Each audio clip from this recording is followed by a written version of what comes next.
5টা ফুড যেটা হচ্ছে আমাদের থাইরয়েড গ্ল্যান্ডের হেলথ এর জন্য খুবই ইম্পর্টেন্ট, স্পেশালি যারা হাইপোথাইরয়েডিজমে ভুগছেন তাদের জন্য খুবই গুরুত্বপূর্ণ। 1 নম্বর হচ্ছে সেলেনিয়াম কন্টেনিং ফুড। মানে হচ্ছে প্রতিদিন রাতে আপনি যদি মিনিমাম 2টা করে ব্রাজিল নাট সোক করে চিবিয়ে খেয়ে ফেলেন তাহলে সেখান থেকে আপনি 100 থেকে 200 mcg সেলেনিয়াম আপনি বডিতে পাবেন।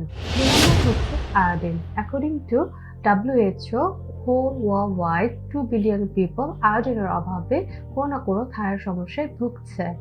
তো আমাদের এই সমস্যা থেকে বের হওয়ার জন্য আয়োডাইজ সল্ট খেতে হবে এবং সাথে আমরা খেতে পারি কেলপ এবং স্ট্রবেরিজ, যেগুলো হচ্ছে আয়োডিনে খুবই রিচ।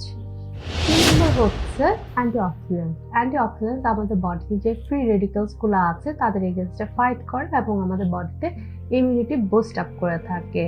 এর মানে হচ্ছে আমরা বেরি, স্ট্রবেরিজ এই জিনিসগুলো বেশি করে খাবো because this fruits are really rich in antioxidants.